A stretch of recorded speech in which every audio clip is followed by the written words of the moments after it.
So now that we're recording, moving forward, if you could, when you join the bigger group, put your first name and where you're located, so Windsor, and you can just so people know where you are location-wise. Okay, just your first name though. Let me post the channel for you to subscribe to watch the other videos that I've done, plus the new link for the new meeting that will be every Tuesday at 9:30 p.m. Eastern. Okay, so let's do that first. Let's go with okay. So this is a link for you to subscribe to. Give me 1 second. Well, let me post them both. There you go. So go to that YouTube channel and subscribe. So you'll see the new videos will be alerted to you. So when you click on that, there'll be a subscribe button, and you can see all the videos, the previous videos. Plus the new link to the weekly meeting is also posted there. Why don't you click on that link and just save it to your favorites, just to ensure that you can get to that next week when we do it on Tuesday. So I'll give you a minute to do that. And of course, if you don't have these files yet, you can download any of these files on your screen there. And once you've completed that task of subscribing and saving that link to your favorites, can you just let me know, just so I know it's done? It won't let me copy and paste your email. Can you email? Yeah, sure. It won't let you copy and paste that. It's odd. Okay. So Rachel, send me an email right now and say, Sam, can you send me the links? And I'll send it back to you.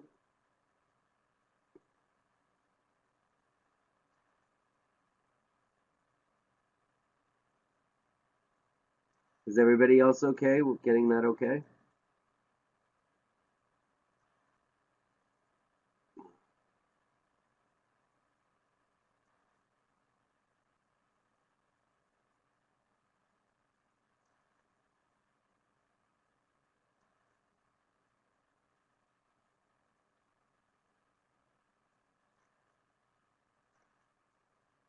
Okay, no problem, Omar. That's okay. Done. Good, Nicole.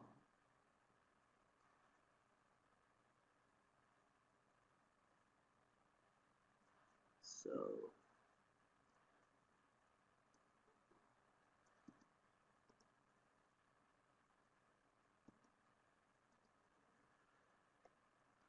okay, let's see.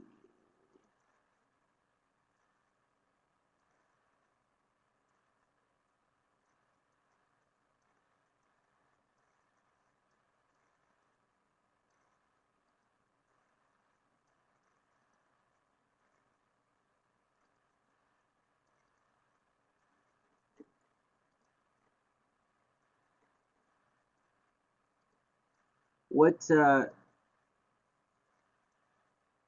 okay, good. So, Rachel, did you send an email yet, or Omar? I'm just looking for your email to send that back to you right away to make sure that you got it.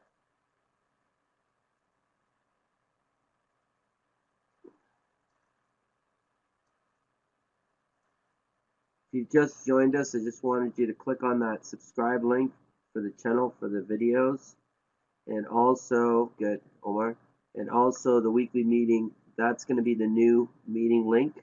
So you want to save that to your favorites just so you can access it anytime. Okay, Rachel, I got your email. Okay, I'm going to send back a reply right now with the links. Okay, just confirm that you got that.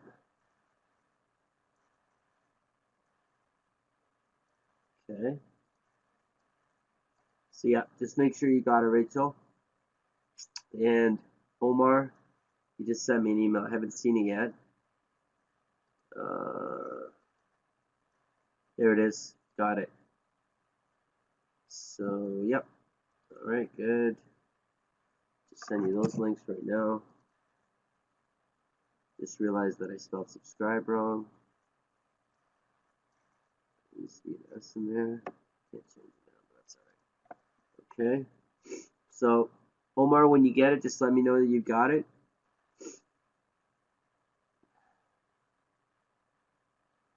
Okay. Siobhan, you're good too. Siobhan, you got that? You got the links and you got the channel?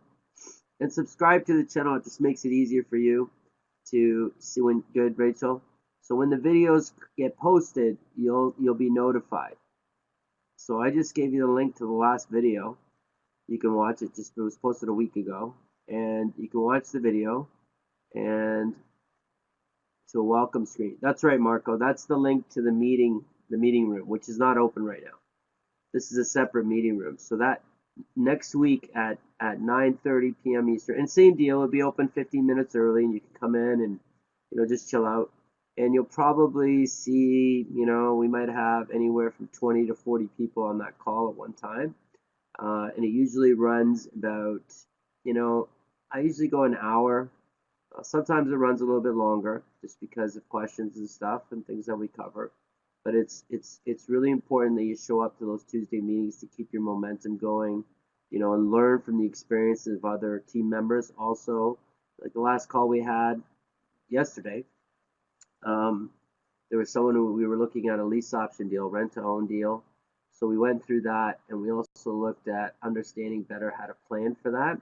And the gentleman, had a deal, and he was looking for a joint venture partner. So there's opportunity, if you want to participate in other deals, other people's deals, you can bring something to the table. He was looking for someone to actually get the mortgage for the house. He had a money partner, um, and whenever we do things like that, we shut the recording off so we can transfer contact information.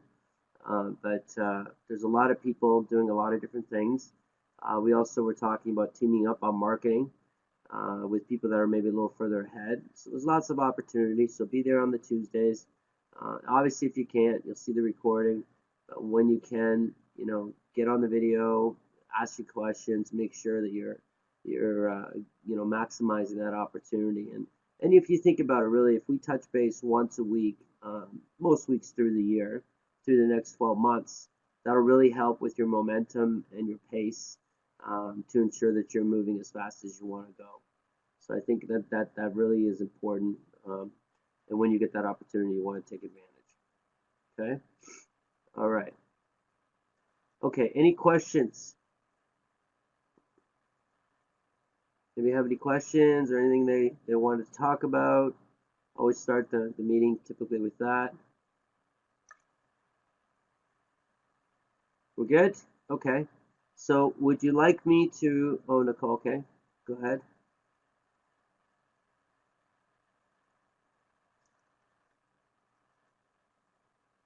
Yes.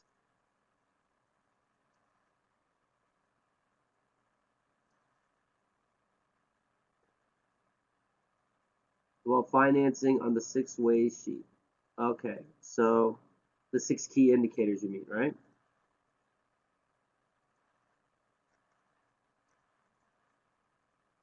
Okay, so Nicole, the James Bond is a quick calculator. I think I'm going to update that sheet to something that is more precise based on the mortgage rates.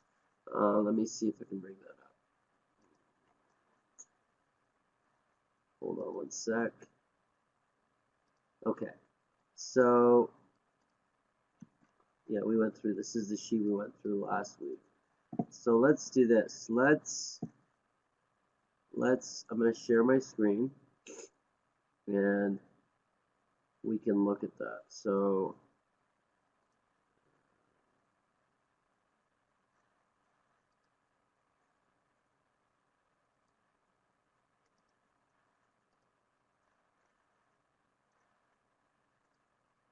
okay, so the black box, I just want to remind you, is you, so I can see your questions, okay? So the financing that we look at with the James Bond, everybody can see that okay?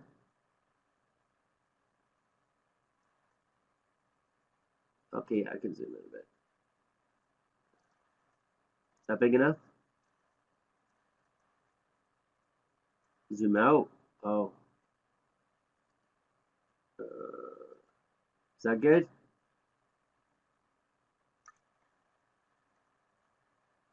Can everybody see that okay? Okay. Okay, so the financing, let's just move that over there. The financing, oops, oh no, did it again.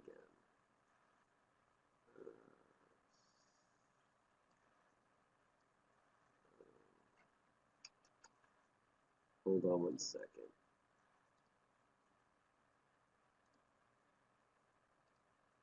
There we go. Okay. All right. Um, so financing, when we're looking at here the James Bond, that's a quick calculator based on creative financing. So what I'm going to do, I think, is update the sheet to have this piece here, and this piece here actually is, is the actual mortgage rates based on how they calculate it. So you can change the numbers and see what the impact of that amount is. And then what I'll do is I'll change the James Bond. We'll have another line here with the actual financing, or get rid of the James Bond altogether. It's just a quick calculator, that's all. So in this case of this property, move this right here. Of this property, the asking price is 435. Number of units. We were looking at this, if you guys remember. What we'll do now is these are the actual calculations of amortization and payment. So let's say it's a $200,000 house, and what it'll do now is it'll change. It should change. Equals this. So what it'll do is it'll make the change here, and then the financing will be done based on that amount. So 85 is 170. If we did 80, it'd be 160. But it'll actually change based on what you put in there and the rate that you put in, and that'll give us the amount. And actually, I did already change that. It'll change it.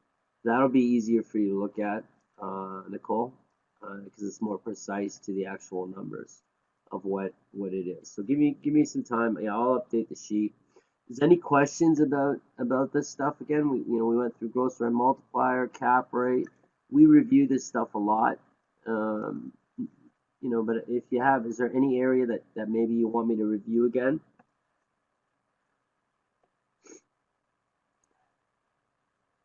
Does everybody understand what all these GRM, cap rate, property value, cash per month, how all that works? Is anybody not clear about these numbers?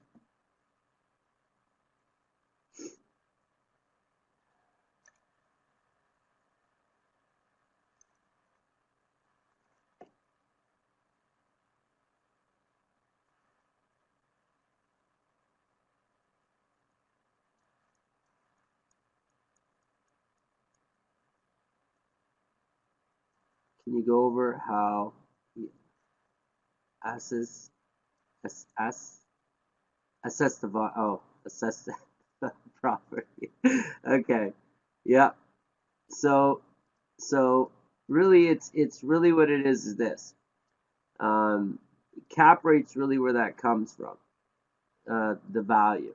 So cap rate.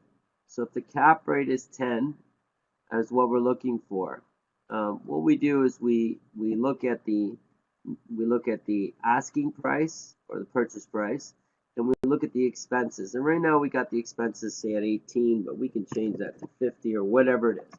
So let's say that we have the gross income of 30,000 and the expenses are 50,000. So that leaves us 15,000, right? That's the net operating income before financing, right? There's no financing in that number.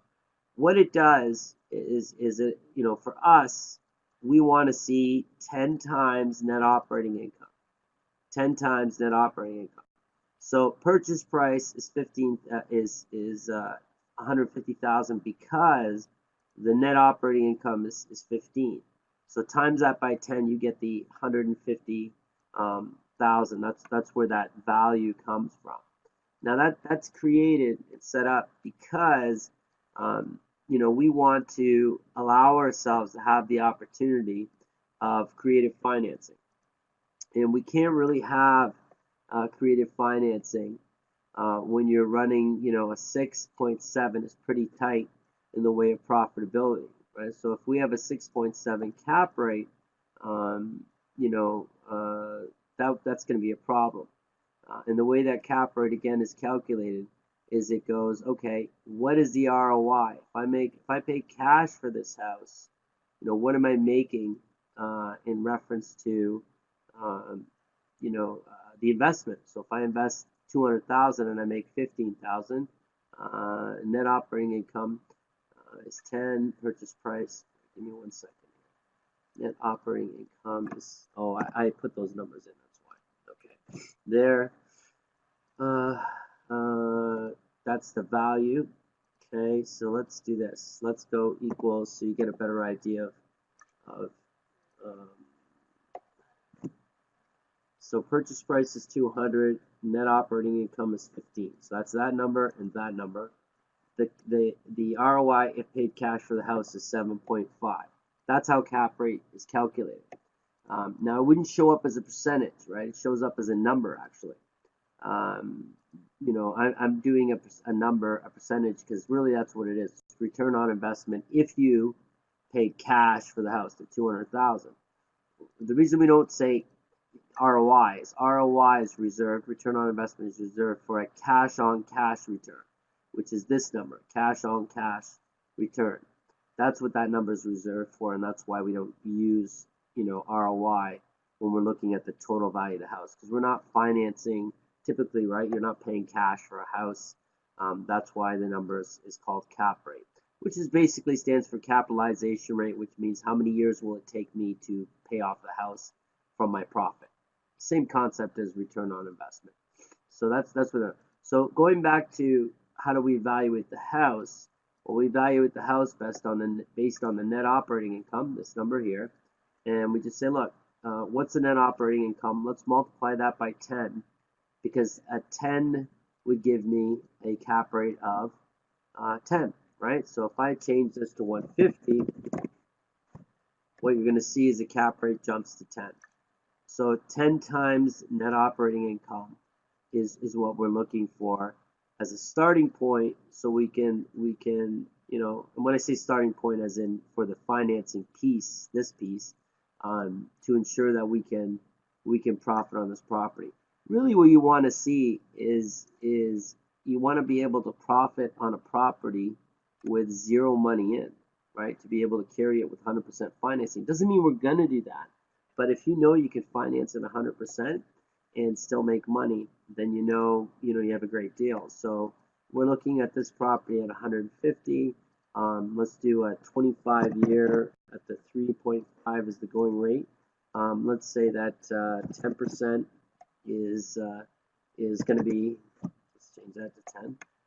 10% is going to be, say a 30-year where we do a VTB for as high as 15%. Let's go as high as 15%. So seller financing at 15%, which sounds pretty high, right? But see, when we start with a property with good numbers, right, even with the 50%, good numbers, what you see is that we're still able to profit, on the property, even though we're financing at 15%. Now let's say we change that to 20, and that's a 0. Is that going to affect our numbers? Well, yeah, it will. But this is 100% financed, 80% at 3.5, 20% 30-year at 15, and we're still able to profit monthly on this property. That's in the cash on cash return. Obviously, is infinite in this scenario. Okay, does that make sense to everybody?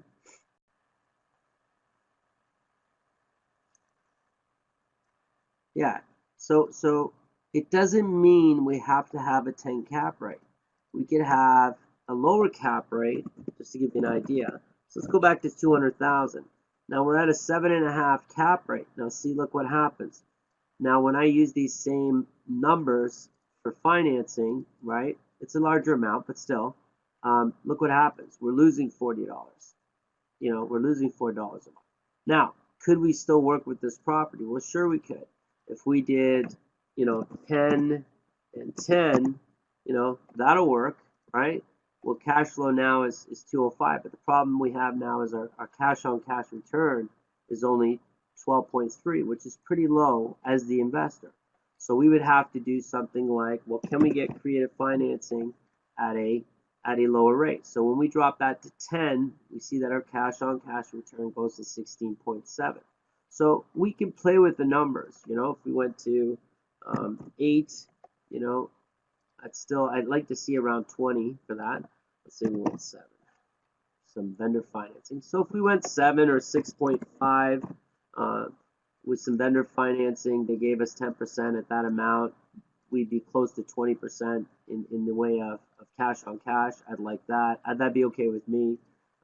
Cash flow per month is $325. That works. So the lower this number is, right, the cap rate is, the more challenging it becomes, or less, sorry, my apologies, less flexible you are with the financing options. Does that make sense? It's just you're less flexible. So if we went 15 and 5, we could literally the same financing. Look what happened. Our cash on cash return jumps to 31%. And what did we change? All we changed was we actually made more money by financing more. We financed more money. But now, because we're only putting 5% out of pocket, it's only $10,000. So the yield or the return that we're making, the cash that we're making per year, is this $3,159. That's against $10,000 now instead of what we had before, which was 10 and 10, like this. That $3,900, it's more cash flow, but now we had to put up $10,000, which is gonna give us that lower return on investment. Does that make sense?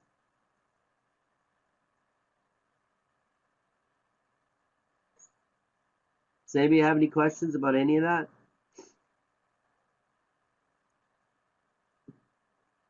Okay. Yes, you understand, or yes, you have questions. Anybody have questions? Are we all good? No questions? Okay, no questions. All right, so let me show you another sheet. And this is the cash flow sheet that I sent you. Now, I've done some stuff here. This was because we were doing some stuff with lease options, but disregard that for now. It'll make more sense when you look at the video, but don't worry about it. So can everybody now change your attention to this property or this sheet? Now let's say we did the six key indicators, and we look like, okay, the 6 key indicators look good to us, right? So we go to 6 key indicators, we run the numbers, it looks like, okay, this looks like, let's change this to 15 and 5, and we say, this looks good. After we run these numbers, what we want to do, and just, for standard, actually, let's go 10 and 10, because, it's not crazy for a single, 4 unit or less to get 80% financing, seller financing for 10 out of pocket for you 10. So let's say that we look at these numbers and, it looks good, right? And what do we have? Asking price, we have the number of units, the gross revenue, and the expenses are estimated, say, at 50%. So we can easily get that from a seller, right? So the seller, or the listing, actually, my apologies. Asking price, number of units, gross revenue. That's all we need, okay? And if we have the expenses, we can match up the expenses in reference to percentage. But based on that, the rest of this will be calculated, okay? And we can leave these as standard, standard, right? Now, all of a sudden we look and we say, oh, these numbers look good. Can we improve upon them? Can we make them better? Let's see. But now we want to be more in depth and break down the property even further. Like if it can't pass the 6 key indicators, we're not going to waste time with this property. So we haven't talked to anybody yet. We just have asking price, number of units, and gross revenue. Based on those, we can see that, okay, there is an opportunity here, a possible opportunity. Let's break it down. So the cash flow sheet now says, oh, okay, so 200,000 is the property. It's 1 unit. And then what we do, and the rent was, what was the rent? Rent was 30,000 gross revenue a year. So we go like this, we put 30,000 in, and there we go. We're starting to put the numbers in. Now with these things, we put the actual numbers in. right? So the taxes, the actual tax. So we're gonna reach out to the seller and say, can you give me a income and expense statement? And now we can put in the taxes. So we put in the taxes and say the taxes are $2,000 a year. Okay, and let's say that the insurance is $1,200 a year, and that's what they give us. And water and sewage is $1,500 a year. Electricity is $1,500 a year. This is the numbers that they were giving us. Let's get rid of these other costs. Let's clear them. Clear contents. And what we do is we come down here and we see vacancy is 5, maintenance is 5, management is 10. Those are standard. You can change those, but it's going to give us those numbers for us, right? And what happens is we look over here and we see the net operating expense is only 40.7, which is better for us. We see net operating income, that's the money we make, is at 59% of the gross income, that 30,000. You're trying to figure out the break, right? How much of that money is going to go to expenses, how much to meat. So the numbers look good, all right, everything looks healthy, and then we go to the financing and we figure, okay, 80, 10, and 10. Let's go, what we had 3.5, and we're going to try for a seller financing of 6.5, okay? Amortization is going to be 30 years, okay? So we come down here and we say, okay, these are the numbers that I'm looking at, good. And I look down here and I see, well, look, the cash on cash return is 333. That's awesome. Average per unit, right? The one unit is going to give me almost $600, $560. GRM is not 6, but it's pretty close. And look, the cap rate's actually gone up from the original sheet to 8.9. Originally, on our 6 key indicators, our cap rate was 7.5. Can anybody tell me why our cap rate went up to 8.6? So why did our cap rate go up to 9? Who can tell me?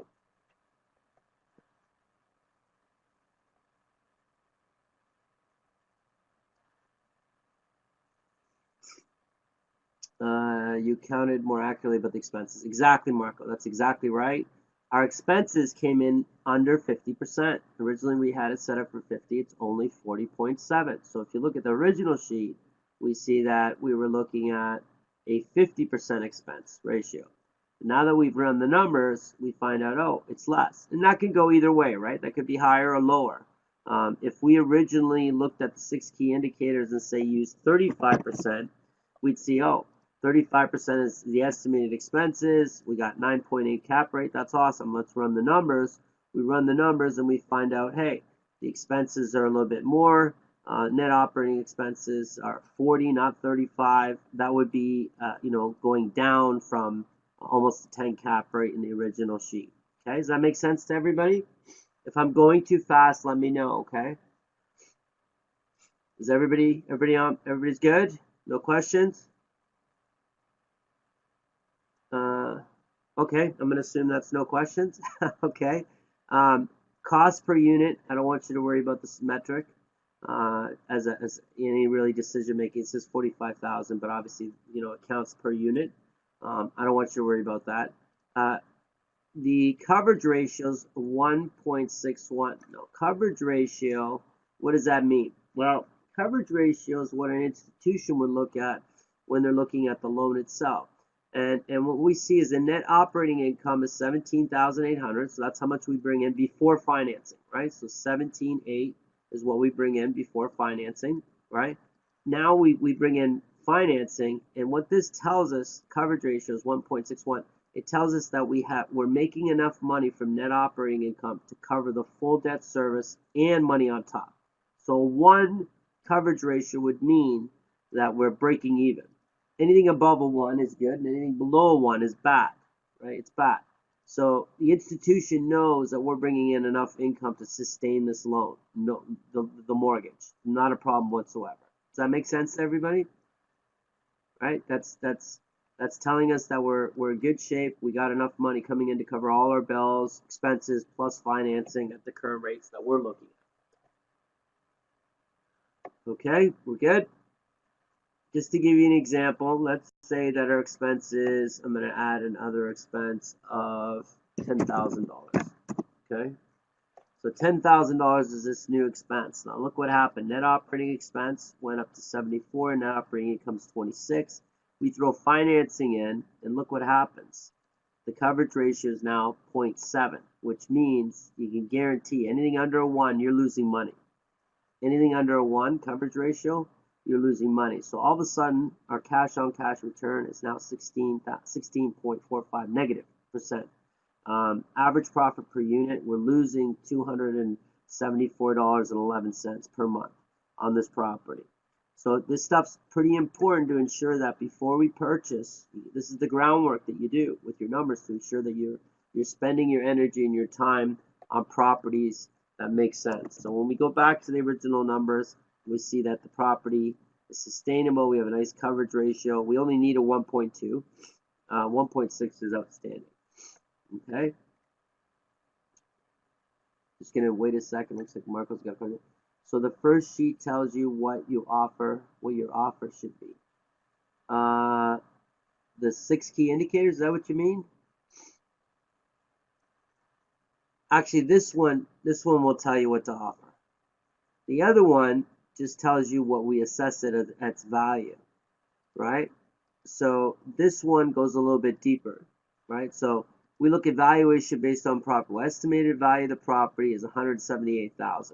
So that becomes our maximum offer price for us. And you know, if we match these numbers up to the 80-10, and we went 25 years, 25 and 30 is good, and we went 6.5, which is the rate, and we had 3.5. Okay, so we look at this, and this tells us, look, the estimated value of this property is $178,000.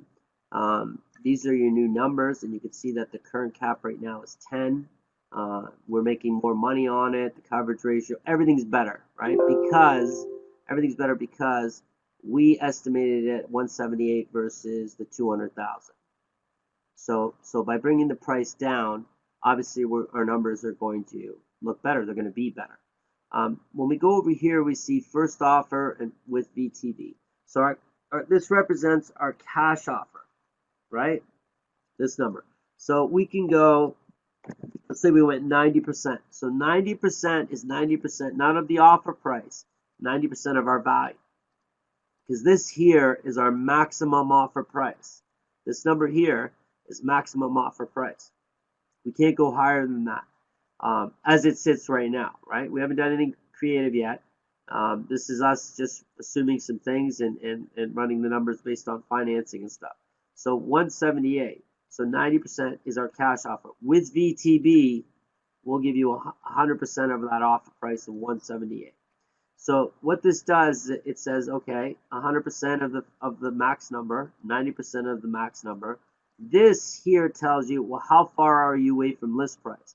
So we see that this first offer, cash offers 80% of the actual price, the 200,000, and with VTB is 89% against the actual offer. So we want to give this seller options, right? We want with VTB or without VTB, right? Cash offer or financing offer. Then we look at, this breaks down VTB further, right? And it says, well, look, we can give you a VTB with interest and principal, and $17,800 is what we're asking for. And the $17,800 comes from this number right here. We've asked the seller to give us a second mortgage at 6.5% at $17,800. That's what we're asking for. So we look and we go, okay, 5-year term. Let's go 30 years, and let's say we're going to give them 6.5. Now, when we look at this, 6.5 is what we're going to give them.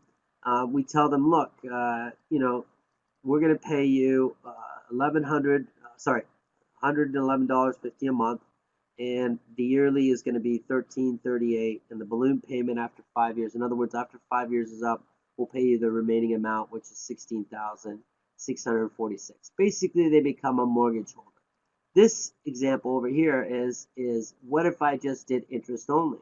So $1,700. What I'm going to do is I'm going to give you, say 7.5. It's standard. It just adds 1%. 7.5%. and I make interest-only payments. Now you see the difference between these is really small because the 6.5 versus 7.5. But what we would like to do is offer them more money, more interest, sorry, but less cash flow for us per month. So if I change that to 7, what we see is it's 103. And the reason that's important to us is, the monthly payment, we want it to be as low as possible. So if we go 5 years interest only at 7%, in other words, giving them an incentive to be interest only, that brings us to 103, right? The yearly is 1,246, and there's a balloon payment of 7,800, which is exactly what we started with because it's an interest only loan. Now, this down here tells us, well, how much does the person actually get at the end of the term? Do you remember doing this in class where we said, let's do a VTB and give you more money? So what we see is, if they wish to do a VTB with interest and principal, at the end of the term, they'll get $183,536, which is $16,000 less than the $200,000 they were asking originally, which is only a discount of 8.2%. If they choose to do a VTB with interest only, they'll make a little bit more money, and it'll only be a 7.9% discount, $15,000 from the original $200,000. So we're saying to them basically, I can get you closer to your list price if you're willing to do some creative financing. And we give them a little bit more, obviously, because we're taking a loan on them. And we want to do that. We want to get them involved in the deal because the less money we have in it, the better the return on investment for us. So this sheet is designed to be a second level, right? We do the first level with the 6 key indicators. If the numbers in your 6 key indicators are really bad, don't waste any more time. If they look promising, if they look like there's an opportunity or a possibility to make some money, then let's ask them for an in-depth breakdown of the property expenses and income. Let's put the numbers in and see what happens. And let's see if we can make a deal. Now from here, putting these numbers in, that's not the end of the story. What it does is it gives us the framework of starting to get even a little more creative, and our intention is to get as close as we can to this 178 in reference to the purchase price, and or more importantly, right, is that's where the cap rate comes from. What is our return on investment? Can we get that return on investment as high as possible, which we know is linked to how much money I put in. So I want the least amount of money, the highest return, and obviously that's going to translate into a cap rate and a GRM that makes sense for us. Okay, any questions?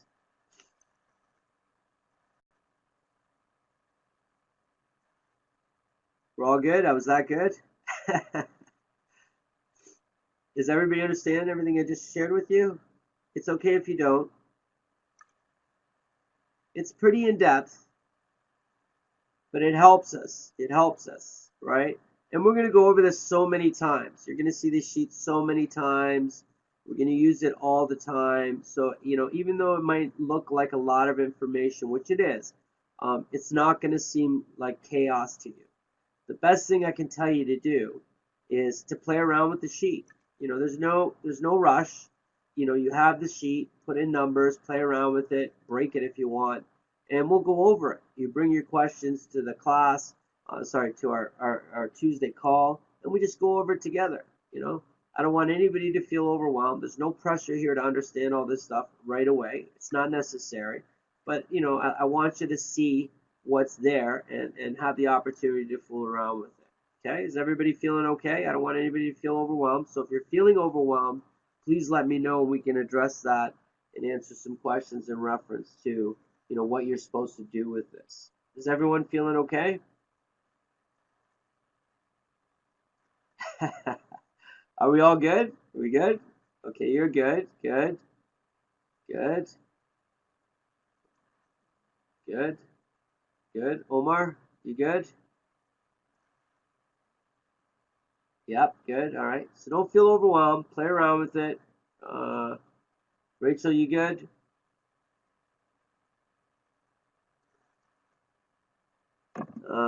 The first sheet, do you normally use 50% expenses? So, you could use 35. It depends, honestly, on the size of the property. I would probably say, Marco, just to be safe, use 50. You are overwhelmed. Okay, so okay, okay, but you're okay with it. I mean, I don't want you to feel pressure. So if you feel overwhelmed, just tell me. I want you to know something. Okay, all of you. All I want you to do really is to play around with the sheet this week and bring your questions to next Tuesday. Don't feel like there's no intention here other than to help you. Okay, so you don't feel pressure that you have to do something or understand all of this. That's unlikely and rare. So most of my students take a month or two to completely, feel 100% comfortable. Some are a little bit faster than others, but there's no rush, right? Our goal this year is to capture one or two properties, making sure they make money, no mistakes. That's what we're trying to do. And I don't want you to feel like it's a mountain too high for you to climb. You're fine. You're fine. Whatever you need, I'm here. Your mentors are there, your trainers are there. I want you to enjoy this experience. So when you feel overwhelmed, you need to let me know and let me know how I can help you. So what can I do for you? Is there any questions I can ask for you to make you feel a little bit better about this?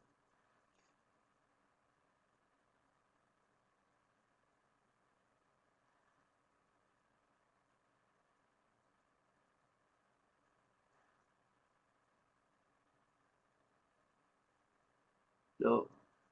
Yeah, it will take some practice for sure, for sure. And you know what? There's no rush. There's no rush. Don't feel rushed. Don't feel rushed.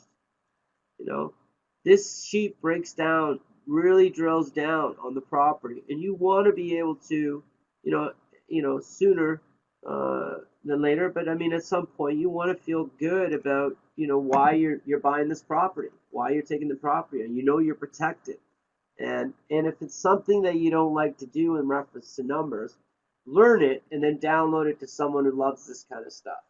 Once you learn this stuff, you can bring other people into your team that can do this kind of stuff for you if it's not something that gets you excited. Does that make you feel better?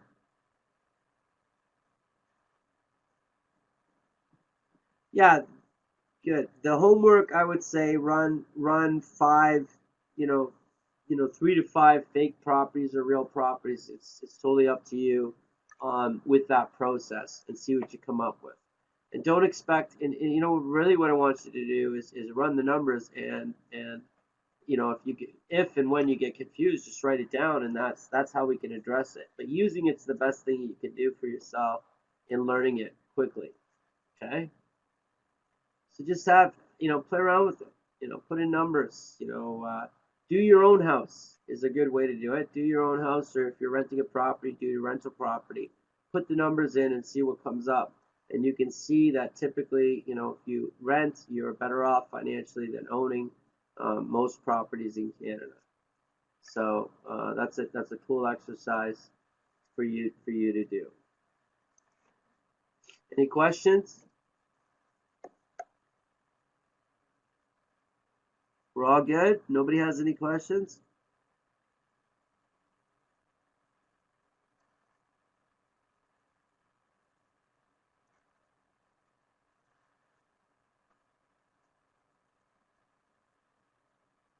Yeah, of course. That's absolutely. Michelle, how you doing?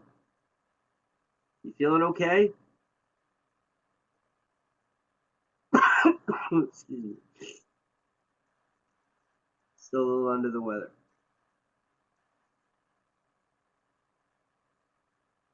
Am I saying that right? I keep saying I went back from Rachel to Rochelle. Is it Rachel? Am I saying it right? Or Rochelle? My apologies. I don't want to say it wrong. You guys still there?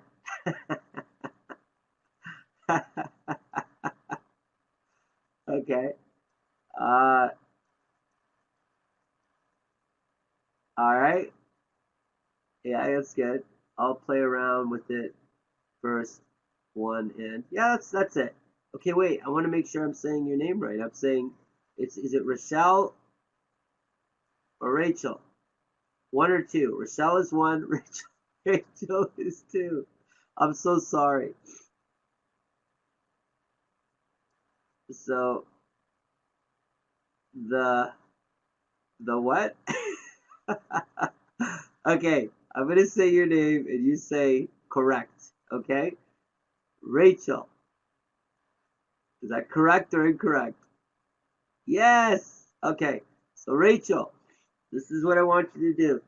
I want you to play around the sheet, and this goes for all of you. If you have any questions, you can reach out to me before Tuesday, next Tuesday, okay? But don't panic if you do. You know, it's okay. Just write down your questions. You won't believe how amazing you are in the way of understanding real estate 12 months from now. It'll blow your mind. It'll blow your mind. You just the understanding you have of finance and money and making money will it'll blow you away. You won't recognize. For most of you, won't recognize. I would say all of you. If you show up to those Tuesday meetings when you can, and it's a great adventure. And it'll help you really understand money a lot better.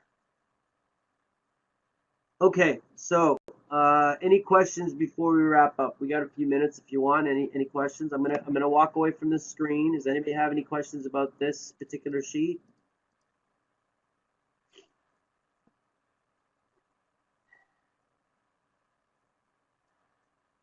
If you're good with this sheet, we're done with this sheet.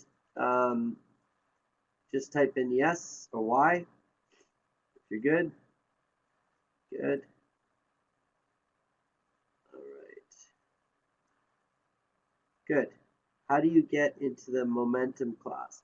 So Omar, when you go into the portal and I'm gonna shut this off.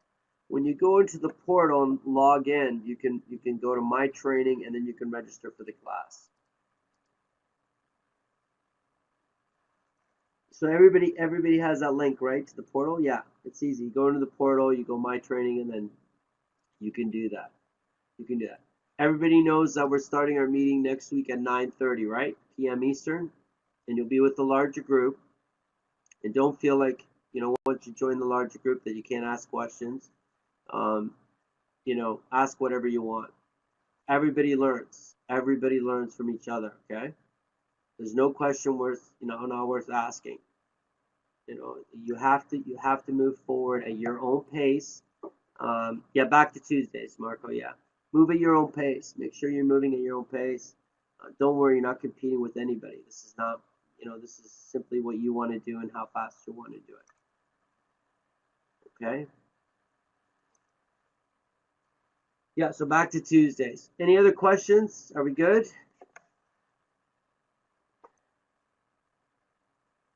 Okay. Good. Excellent. Excellent. Excellent. Excellent. All right. So. All right, so next Tuesday we'll meet again. Like I said, you can reach out to me if you need anything before then. By next Tuesday, I'll get that sheet updated and I'll have that ready for you guys. I believe that won't be a problem with the new 6 key indicators with the other financing instead of the 7%. It's not 7%. The 7 James Bond. So we'll get that ready for you next week.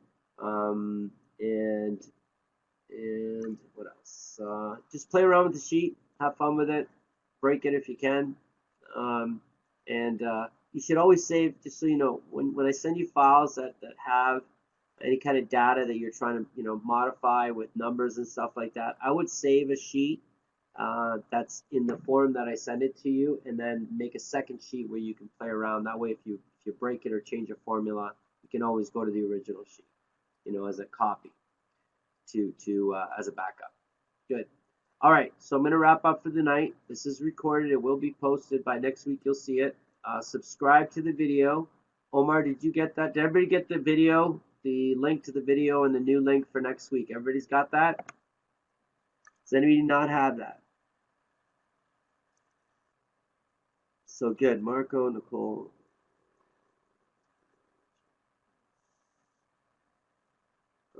Good. Awesome. All right. We're done for today. Good job. Thanks for shifting the meeting.